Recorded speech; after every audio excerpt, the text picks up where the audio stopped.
बिहार में इन दिनों जिस तरह से कह लें कि जनसंख्या नियंत्रण को लेकर जो कानून आने वाला है, उसको लेकर काफ़ी चर्चा चल रहा है। हमारे साथ बातचीत करने के लिए बीजेपी के विधायक हैं, उनसे जानते हैं कि आखिर जो है किस तरह से ये लोग चाहते हैं। एक तरफ योगी मॉडल यूपी में जिस तरह से चल रहा है, क्या बिहार में भी इस प्रकार का कुछ होना चाहिए? देखिए, बिहार में एनडीए का शासन है, एनडीए का सरकार है। देश में नरेंद्र मोदी जी की, बिहार में नीतीश कुमार का सरकार, सब लोग गठबंधन के सरकार में काम करते हैं।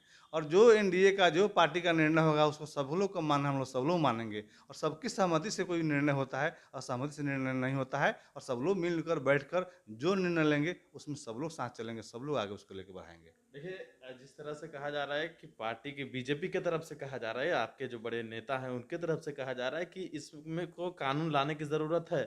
लेकिन मुख्यमंत्री नीतीश कुमार कह रहे हैं कि जिस तरह से बिहार में महिलाएं अगर शिक्षित हो जाती है तो कानून लाने की ज़रूरत नहीं। देखिए, ज़रूरत है, ये बात तो सत्य है और ये दोनों आदमी मान रहा है। चूँकि ज़रूरत है, लेकिन रास्ता अलग-अलग हो सकता है। और ज़रूरत है, इस बात से कोई इनकार नहीं कर सकता। और मुख्यमंत्री जी भी ने कहा कि ज़रूरत है, उसको जागरूकता के माध्यम से लाना चाहते हैं और कानून के माध्यम से लाना चाहते हैं। किस तरह लाना चाहते हैं, बैठकर रास्ता निकालने का है, लेकिन ज़रूरत तो है, यह निश्चित है। यह ज़रूरत है, जनसंख्या नियंत्रण होना चाहिए। और देश के लिए जनसंख्या नियंत्रण ज़रूरी है कि जब हमारे पास साधन हैं, उस साधन का उपयोग सही हो। और सही से जब पढ़े लिखे लोग जाएँगे, जानकारी होगी, उसके अनुसार नियंत्रण हो, कानून के द्वारा हो, लेकिन नियंत्रण ज़रूरी है। इस बात से कोई इनकार आपकी नहीं कर क्या सकता। राय है, किस तरीके से होनी चाहिए? नहीं, जनसंख्या नियंत्रण होना चाहिए। और जिस तरह विधानसभा, लोकसभा निर्णय करता है, उसे लोकतांत्रिक प्रक्रिया की तरह से होनी चाहिए और संविधान के अनुरूप होना चाहिए। और हम लोग सब लोग संविधान के साथ हैं, एनडीए के साथ है। और जो विधानसभा, लोकसभा जो तय करेगी, उसके अनुसार होना चाहिए। बीजेपी से डिप्टी सीएम हैं रेणु देवी, उन्होंने कहा है कि नहीं, जनसंख्या नियंत्रण कानून लागू होना चाहिए। हम भी कहते हैं लागू होना चाहिए। ज़रूरत है देश के लिए, हम तो खुद बोल रहे हैं कि देश के लिए ज़रूरत हो। रास्ता कौन होगा, यह तो संविधान तय करेगा और हमारे जो बड़ी एनडीए के लोग हैं वो तय करेंगे, लेकिन लागू होना चाहिए, यह वाजिब बात है और यह ज़रूरी है देश के लिए। अच्छा, ये एक सवाल है कि जिस तरह से 5 साल के बाद मुख्यमंत्री नीतीश कुमार ने जनता दरबार लगाया और वहाँ से एक महिला का सोने का चैन चोरी हो गया, और ये पूरी खबर आप भी शायद जानते होंगे कि जिस तरह से सोना चोरी हुआ। देखिए, घटना हुआ है, उसकी जांच हो रही होगी, वहाँ सीसीटीवी कैमरे लगे हैं, कार्रवाई होगी, नहीं होगी तब ना उसमें कोई कानून का दोष होगा।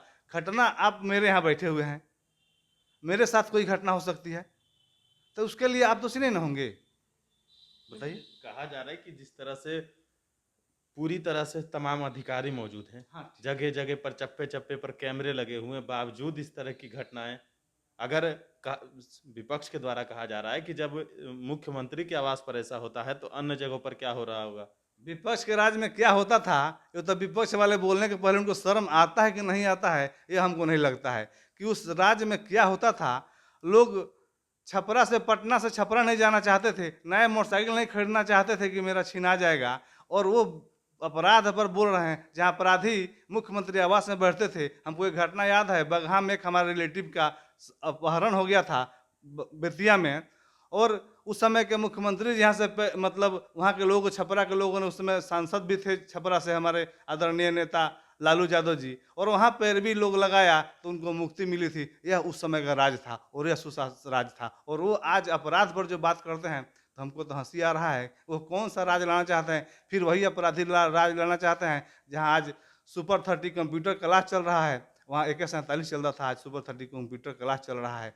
यह क्षेत्र, यह सुशासन का देन है और एनडीए गठबंधन की सरकार का देन है कि आज व्यवस्था बदला है। लोग व्यवसायी अपना व्यवसाय कर रहे हैं, किसान अपना खेती कर रहे हैं, दुकानदार अपना दुकान खोल रहे हैं। यह सुशासन के दिन है और एनडीए गठबंधन के दिन है। चलिए, तो ये थे हमारे साथ बीजेपी के विधायक के कई ऐसे सवाल थे जो हमने इनसे जाने, और भी अपडेट्स देंगे बड़ी इन्फॉर्मेशन के साथ। नमस्कार।